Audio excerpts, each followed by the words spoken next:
All right, Miles, welcome so much to Dope Nostalgia. We do a podcast about the 90s and what people are doing now as well.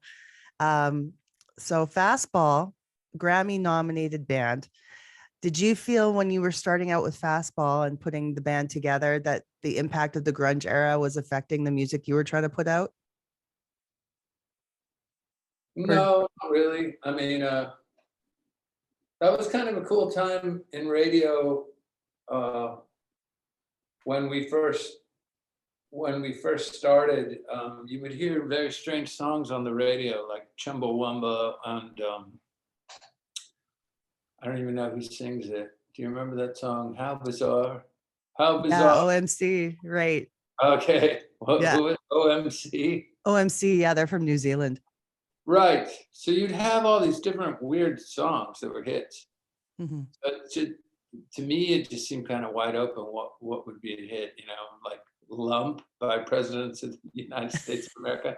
You Yeah. know, there was weird, there was unusual stuff that would become big hits. So it wasn't like I thought, oh God, everything's got to be like grunt. I guess there was a backdrop of that. Like Mm-hmm. I was in a band called Big Car before Fastball, and we got a record deal in 1991, and we were finishing our record right when Pearl Jam and Nirvana and all that stuff just blew up. In fact, I remember hearing "Smells Like Teen Spirit" on the radio every day while we were trying to finish the record. So that was interesting to watch the sea change, and I mean, luckily we weren't a hair metal band. I don't know True. how that would have affected me if I had. I've always been very eclectic with music. I've always enjoyed all kinds of music, and I've never had a particular certain kind of, in my mind, a certain kind of style or something. In a way, Yeah. I always envied bands that knew what they were all about. Man, we're like a metal band, or we're Mm-hmm. a grunge band, or we're a ska punk band. Like to me, that it would be easier. You could just go. You could be lumped in with all the other ska punk bands and be part of this tribe. I've never Mm-hmm. felt that way.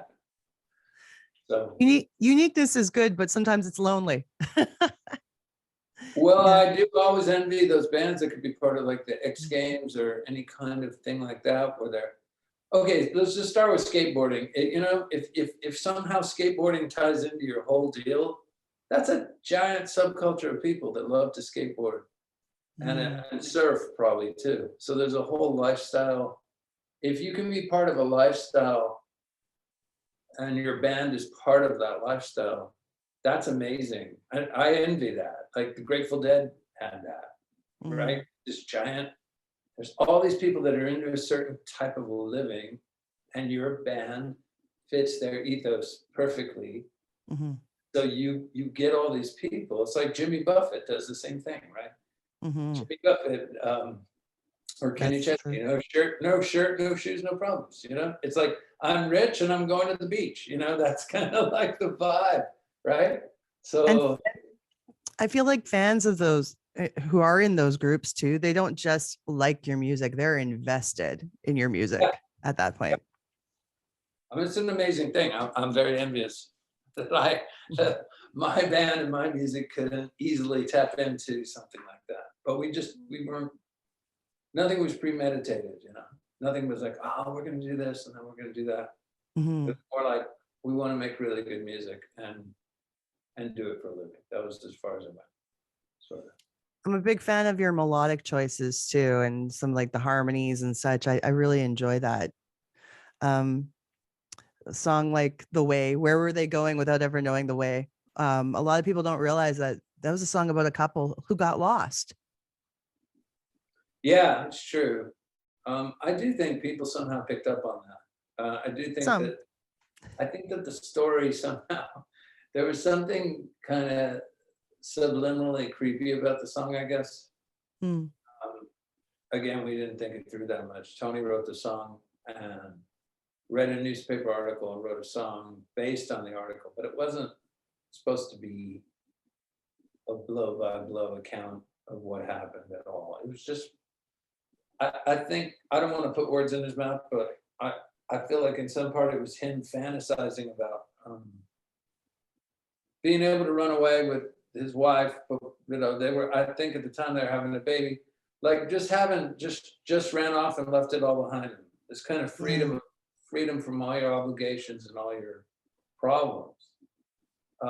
Whatever the reason, that song translated like across the board. I've had so many people say, that song's about me. That song is my life. Yeah. And I was like, wow, did you drive off the road in Arkansas? Like, what do you mean? That's your life. But they're saying, oh, they made up their minds and they started packing. I changed jobs. I decided to move cross country and take the leap, So the song is super open to interpretation. And I think I'm glad to hear how many people it inspired, and those lyrics meant a lot to them. I love that. What's one of your most memorable performances that you guys have had as a band? And are you still with the original lineup? Yeah, it's still the original lineup. Nice. I mean, just recently we played in Louisville, Kentucky, and that was like one of the best shows we've ever done. It was just, the crowd was insane. It was like sold out, and it's just, you could just feel it in the air. I mean, Tony and I went and had a really nice French dinner before the show at a French restaurant in Louisville, Kentucky. It was amazing. And you could just feel it in the air, like it's something's going to happen. It's going to be a great night tonight, and it was. Another great show we did was in Valencia, Spain. We played in Spain, and that audience was insane, like rabid, crazy fans.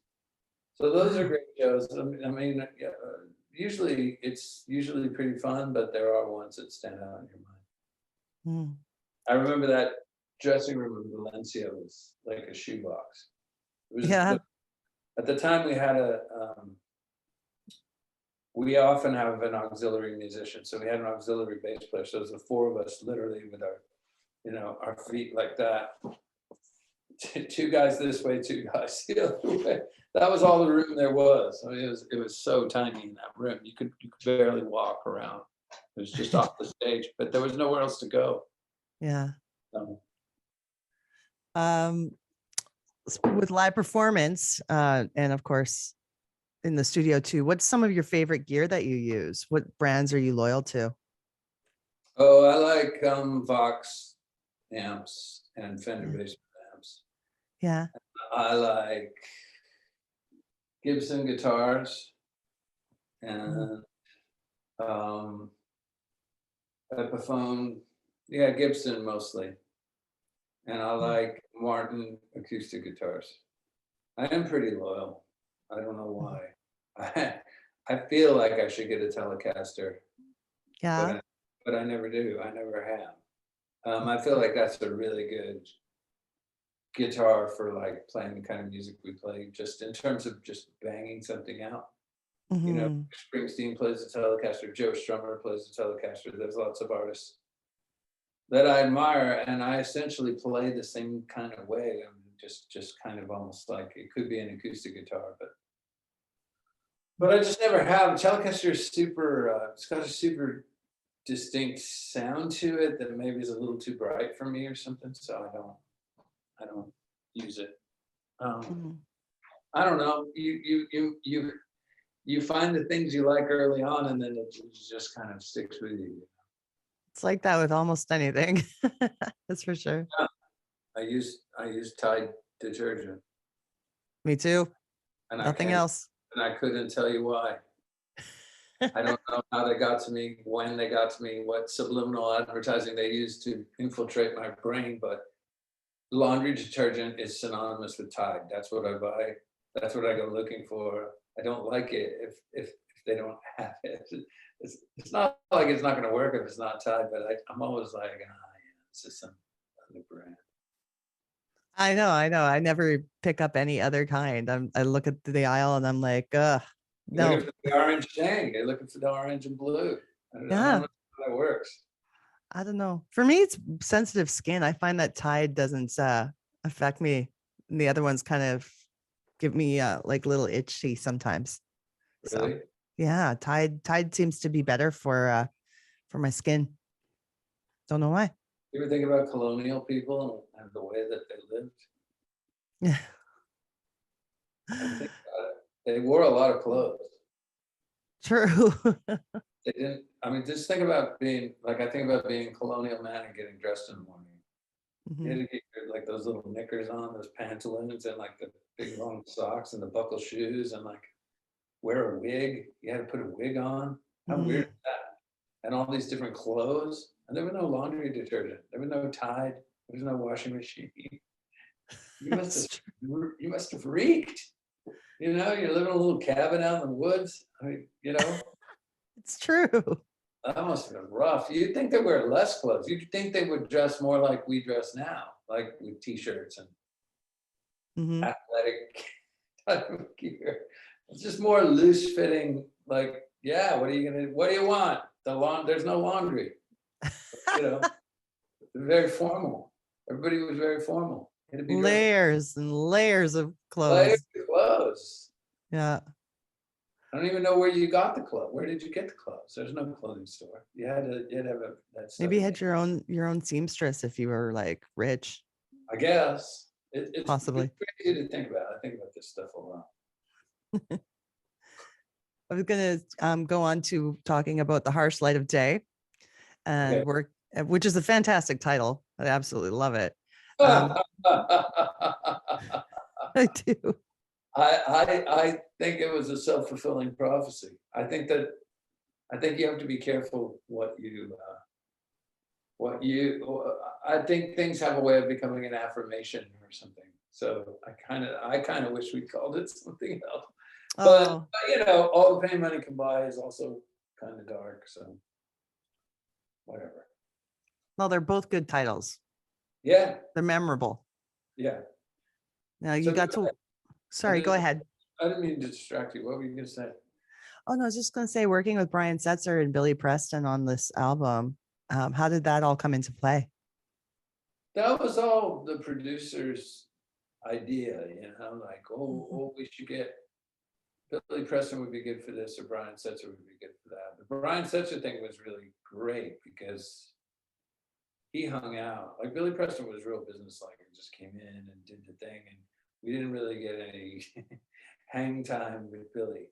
Mm. But Brian Setzer was down for the hang, and he even showed me.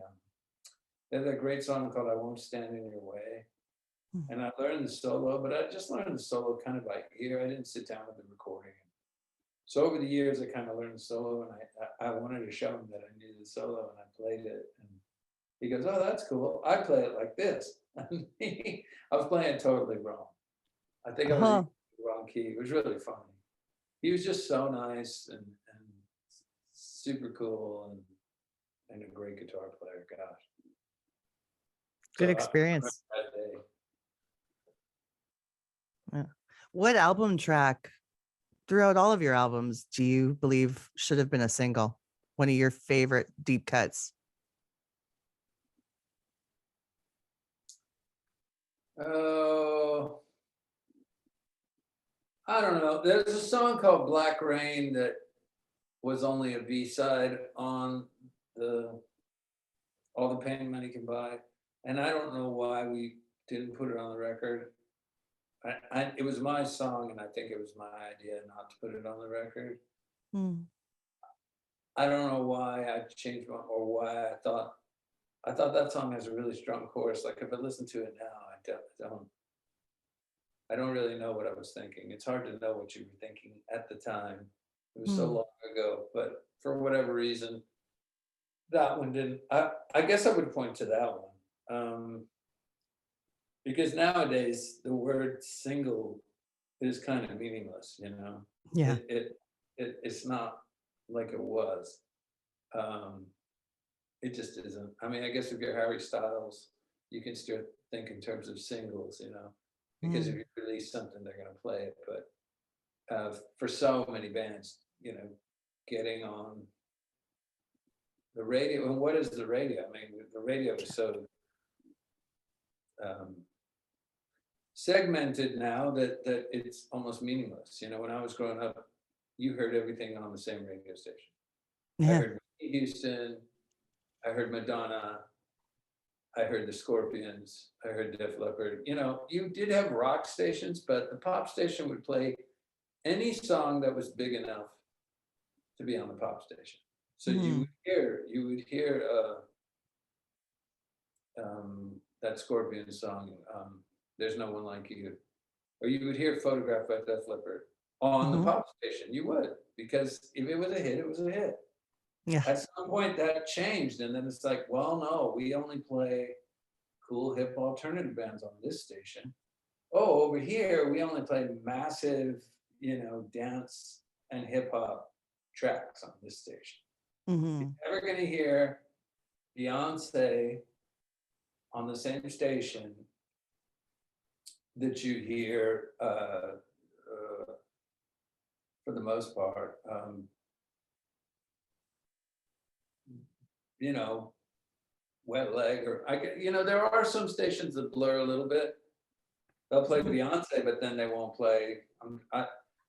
You know, I'm kind of out of it. I don't know who her contemporaries are. They're a little more like full on urban singers. They're not going to play. Beyonce has all this cachet, so she can get played on the stations that'll play Jack White. But they're not just going to mix the genres together. And when I was a kid, they would. You'd hear all kinds of stuff. I heard all kinds of music. I didn't have to go looking. It was all on the same station. And I thought that was a way healthier thing. But on the other hand, people today have access to all kinds of music. And that's mind blowing. Like that you, on your phone, you can listen to anything you want. And it's there. You can go listen to Fela Kuti. You can go listen to Miles Davis. You can listen to, you know, James Brown. You can go listen to James Taylor. Like it's all there. Anything you're curious about, anything you're remotely curious about, you can find. And you can find stuff from way long ago and stuff that just came out yesterday. So it's pretty, that much is amazing, but you don't have anybody, you don't have a curator kind of pointing the way. So it's easy to kind of get lost, I guess. Or True. Figure out what, I don't know. I guess everybody just, whatever age you're born into, that's normal for you. So The accessibility is a nice thing, but it is interesting not having radio station telling you exactly what you should be listening to in the same way. And I feel like the advent of Sirius radio splitting up the genres like that too. The satellite radio probably had a lot to do with that as well. it just got really, really fragmented. There's no collective experience culturally anymore like we used to have all the time. When you know, when I was growing up, when Star Wars came out, everybody talked about that for 2 or 3 years. Like that was the biggest. It was the most mind-blowing film, and it was such a phenomenon. And it stayed in your consciousness for a long, long time. It was in the theater for a long, long time. And things were just much, much bigger and much, much more mysterious, you know. When Nevermind came out, that was easily a year where everybody was talking about Nirvana. You could feel the whole, you could feel the grunge thing, like you were talking about. The shift. The age of grunge. What rock phenomenon has there been in the past 10 years that even comes close to that? There's nothing. There isn't. There's bands, but there's no collective, like, boom, this is what's going on right now. No, everything seems so buried because there's so much of it everywhere. It doesn't feel like everything's a real event anymore. No, nothing's an event anymore. Everything's over. Everything is so quickly consumed and on to the next. And it's just the way we consume music and art and film is totally changed. Everybody's going to consume it on their own time, not on the time, you know. Doesn't really matter when the record came out or when the movie came out. They watch it or have it whenever they want to watch it. And also, people binge watch, they go through stuff real fast, on to the next thing, you know? There isn't any shared experience because everyone's on a different timeline and kind of, That's true. it's We used to really, be here. This show's going to be on Monday at 7 p.m. and everybody's going to talk about it the next day. yeah, I mean, when the Joshua Tree came out, there were lines outside Tower Records to wait for the midnight release, or Use Your Illusion 1 and 2. There were lines waiting for the record to come out. Mhm. Like that's a much different thing than, oh, yeah, it's out. Oh, it's out now? You can go to your phone, the whole record's there. You're Yeah. like, it's out? Really? Yeah, it's out. Oh, cool. You start listening, and then you're like, yeah, I'm gonna go do something else. You know, it's there. I'll come and check it out whenever. It's just, everything's different. It just is. So that collective experience, though, oddly, I think it's what is contributing to the breakdown in society. Not the feeling like there is no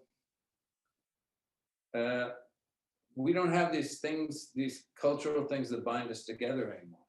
Mm. We don't feel connected. Now things are getting very polarized and very strange. And people go into their little rabbit holes on politics and things like that. And all the misinformation and stuff. It's easy for people to get paranoid and freaked out and kind of get very tribal. I was watching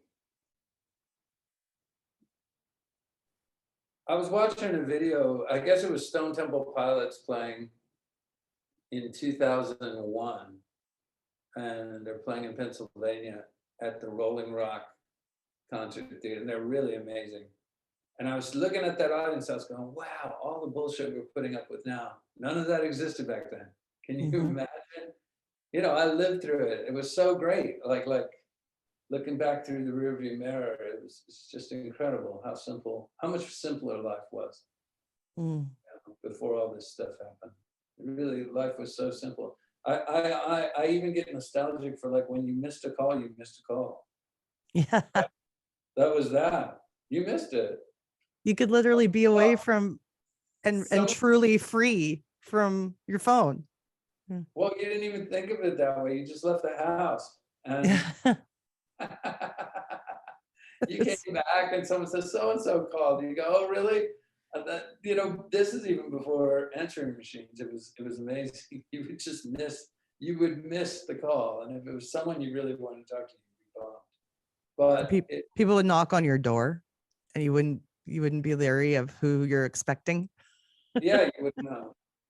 You wouldn't know anything. It was tremendously exciting to be in a band back then because the world was such a mysterious place. You know, you didn't have the map on your phone of where the club was. You couldn't find the good places to eat on your phone with the Yelp reviews and how far they were from the venue or the hotel. You would just climb in the van and ride hundreds of miles to the next show, and you have no idea what's going to happen. You have no idea where you're going to eat, and you might even have no idea where you're going to wake up. You would just go and do it. And it was great fun and super mysterious and strange. I miss the simplicity and I miss the mystery. I'm glad you brought that up. It needed to be said. It's true. It felt good. I mean, there's lots of great things about technology, don't get me wrong. But I guess I put on my in my day hat. In my day.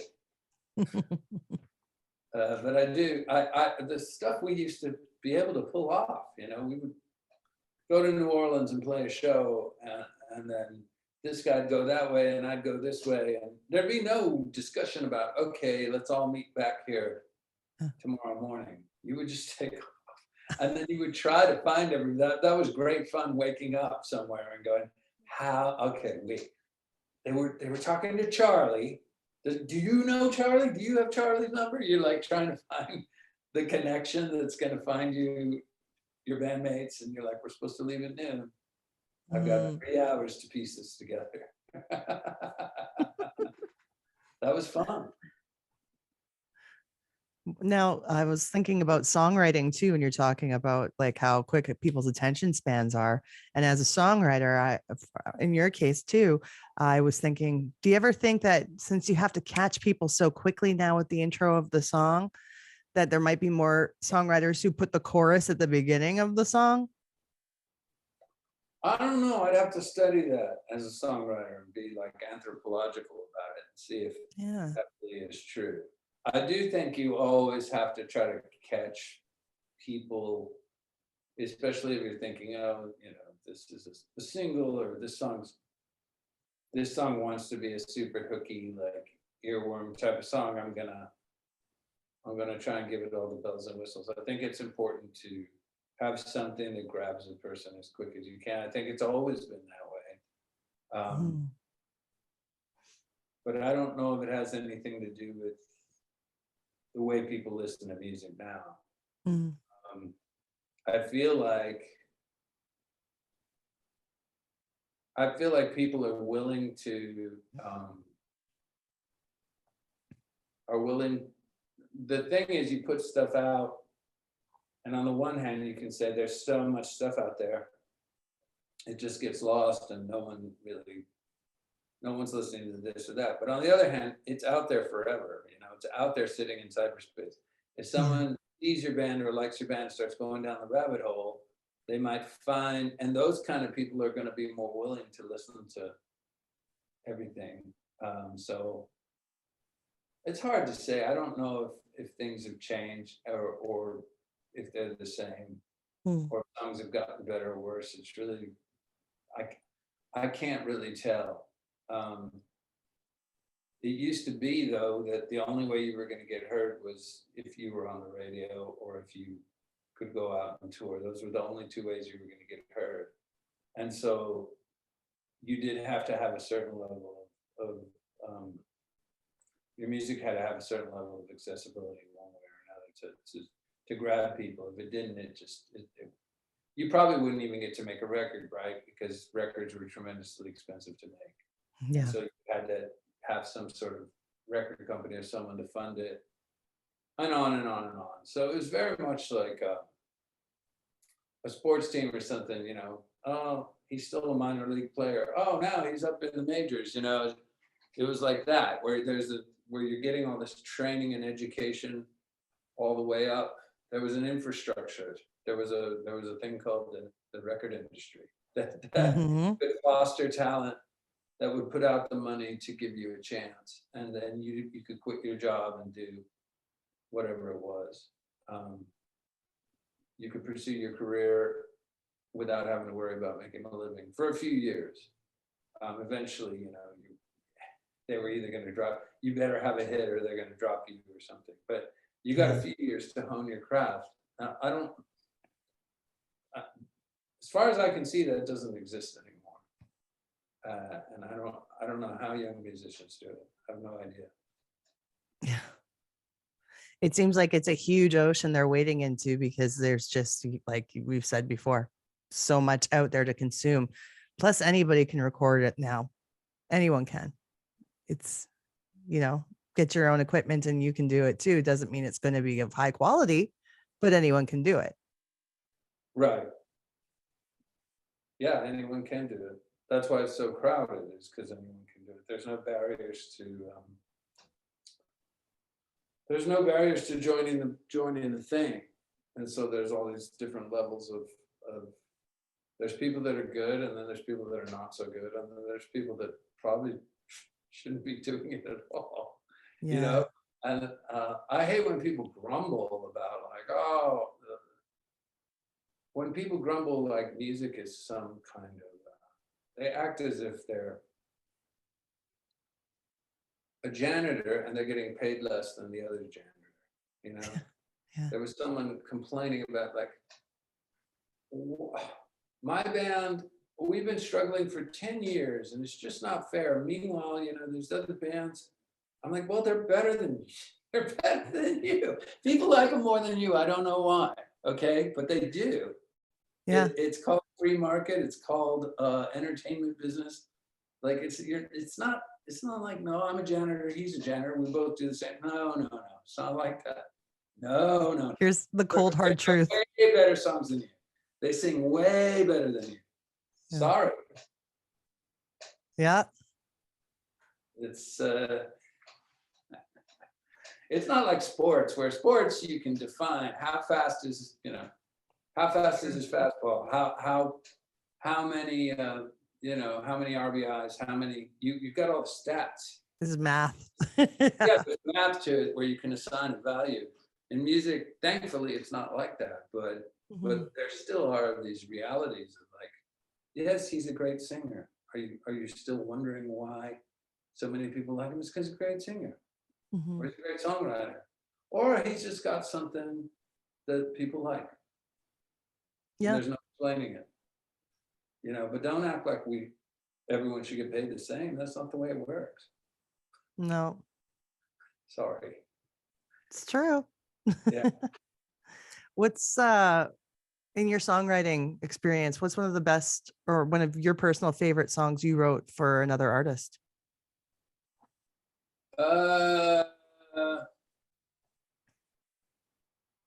Well, I wrote this song. It's not very widely known, but I wrote a song called "Even If It Takes a Lifetime" that I can't know how her name's escaping me now. This woman covered, and I thought she did a great version of it. I mean, you can look it up, but she did a great version of it. That's one of them. I mean, frankly, I'm happy anytime somebody cuts one of my songs, so I'm not picky about it. It's always really flattering to hear someone do the words you wrote or the melody you wrote. And put their own personal spin on it. Yeah, it's true. It's great. It really is nice. Are you still based out of Austin? Yep. Tell me a bit about Austin City Limits. Well, what do you want to know? Have you guys performed there at all, or have you attended? Never. Have you attended it? I've attended it a lot, and I'm not really a fan of it because it's just not my scene. It's too big, and you're not. I have a thing about live music. I want to see it live. If I watch live music on a television, okay, like you're so far back that you're watching the Jumbotron, that to me isn't live anymore. You're watching TV. You're standing in a field watching TV. The band is way over there, and they're like that big, and the music's several seconds old by the time it gets to you. True. Whatever, I'm exaggerating, but it's not live music. It's not like there's a difference between being right there, close enough to see the person's face, and being way in the back, watching on a Jumbotron. To me, that's like, it doesn't excite me. So that festival is very much like, unless you're a little kid and you get there at noon and stand, go stake out your spot and stay there the whole day, you're not going to get close. I'm certainly not going to get close. I don't have the patience or the desire to try to push my way through. But I've gone many times. The favorite time I went was I got to see Depeche Mode, and for whatever reason, the youngsters there didn't really want to. They weren't that interested. I think the festival kind of miscalculated. So Depeche Mode wasn't as crowded as it should have been. So I was able to get right up close, and they were amazing. So that was a great one. And it wasn't too crowded. It was very pleasant. But most of the time, you're just miles and miles away from the music. And I remember I was watching the B-52s at one of the ACLs, and they were like, so like a football field away, and I'm standing there, and there was a guy next to me with his date, and she goes, "Have you ever seen the B-52s before?" And he said, "I still haven't." And I thought, well played. That's exactly right. I still haven't seen them. An intimate venue is always going to be superior. Yeah. I also, people love to bitch about how expensive ticket prices are to see people like Paul McCartney and Bruce Springsteen and the Rolling Stones. And I'm thinking to myself, that's because you want to see someone towards the end of their life and they know they can charge whatever they want because this might be the very last time you get to see them. And Mm, everybody feels the same way. And you already know all their songs and you've already spent all this time with their music. So yes, they're going to charge you an arm and a leg and you're going to bitch about it, but you know what? You're going to pay it because you don't want to go to some club on a Tuesday night and see who's there. mm, There's someone who's the next Bruce Springsteen. There's someone who's the next Paul McCartney in a bar right now. mm-hmm. And you know how much it costs to see him? $5, if even.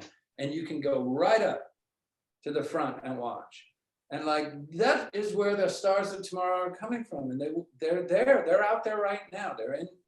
You have to be musically curious and you have to stop wanting to recreate what you already know. There's a lot of people who've already seen Springsteen 18 million times. You've seen him. Do you need to see him again? Really? He's older now than he was when you saw him 20 years ago. Do you need to see him again? Why? Who Mm. cares? I'm really glad you Completely said that about like the new bands coming out and how they play to empty rooms all the time because people just don't invest early until th've heard it somewhere else. Yeah, they want to know that it's already a proven commodity, and then they bitch the ticket's $100. It's like, don't take a chance, go do something, go hear someone you've never heard before.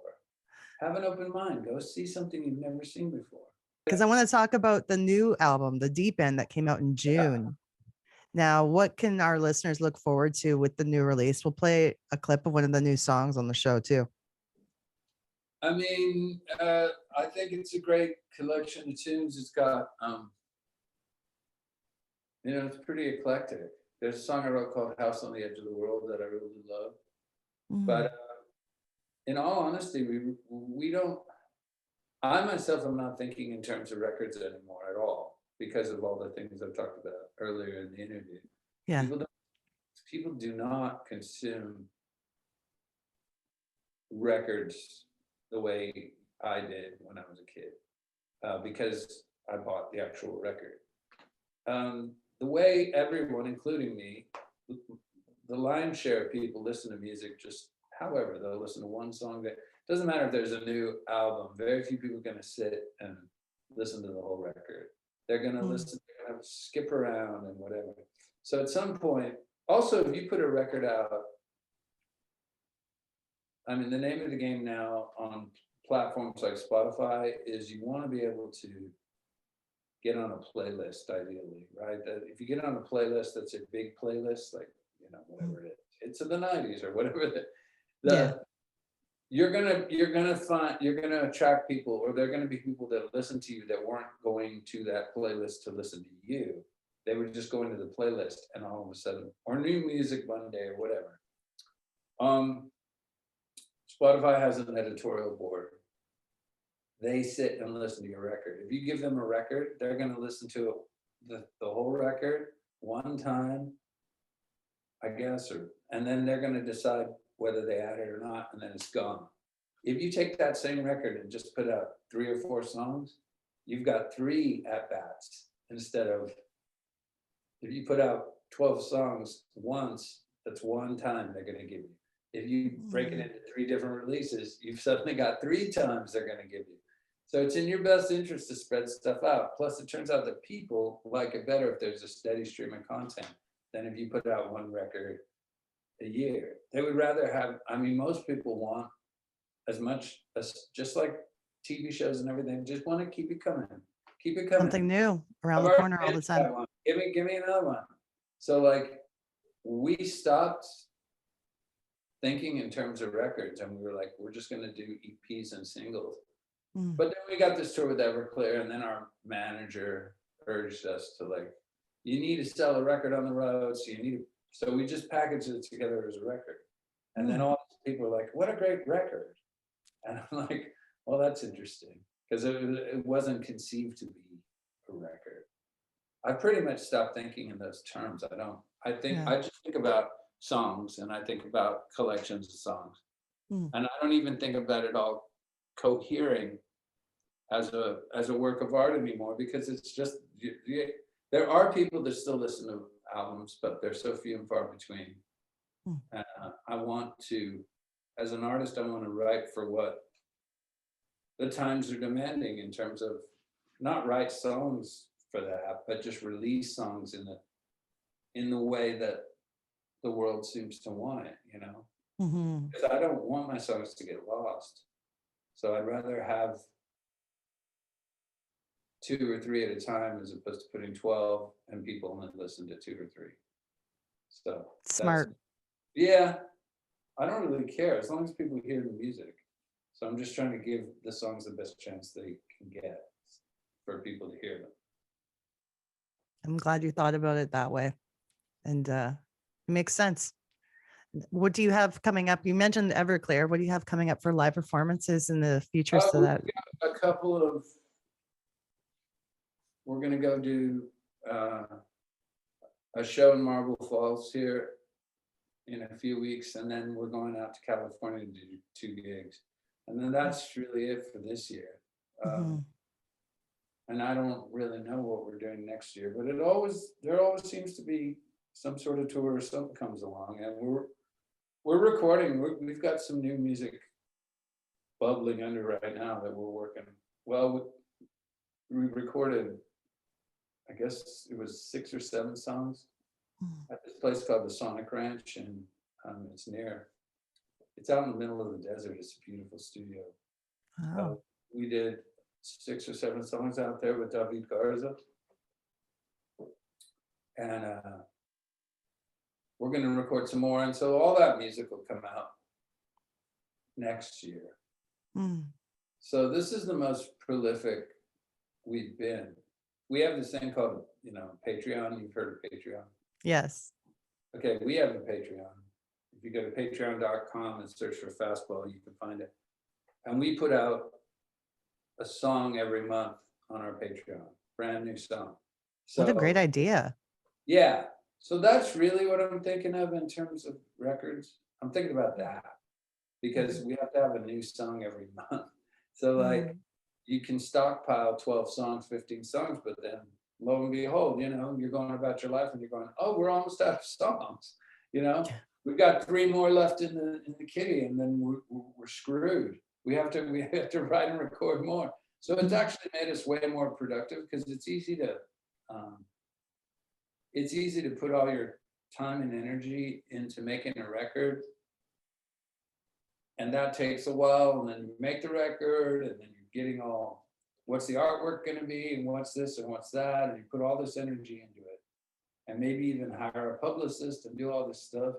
And in this day and age, the record comes out, boom, 3 days later, no one cares anymore. It's like the culture moves so fast. Yeah. So I thought, well, okay, this Patreon thing though, these people are waiting. They're paying a monthly subscription fee. They're our biggest fans, just because they're voting with their pocketbook. Mm. They're subsidizing all this recording and activity.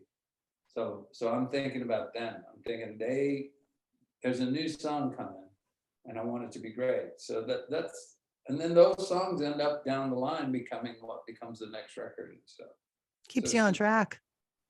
yeah, it does, for sure.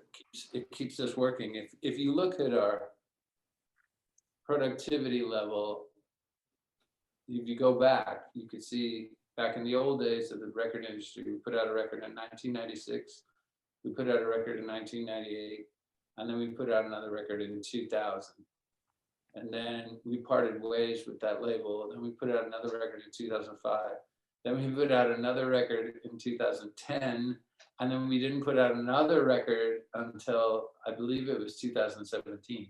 So our productivity slowed dramatically, and the output of music slowed dramatically. And since 2017, it's been headed in the other direction. It's been accelerating. And the reason is things like the Patreon and trying to have a steady stream of content, as opposed to bundling it all up in this one big thing, and then you release it, and then it's gone, and then you're like, it can leave you kind of depleted or exhausted, where because in your mind it's such a big deal. Oh, we're making a record or a new record. If you just free yourself from that thinking that way, and Yeah. just think about being creative all the time. You know, one day at a time, 1 week at a time, one month at a time, and just living your life as a creative person, as opposed to like, yeah, we got to make a record. We're going to put all this effort into this one event, Mm. and then this one event is gonna, like having a baby, kind of like, oh, it's going to be this big deal, and then we're going to give birth, and then know, I don't think that way anymore. I don't think like that at all. I think, well, it's good to just stay in shape. It's good to be creative Mm. and do it, make it a regular part of your life. It's a happier way to be.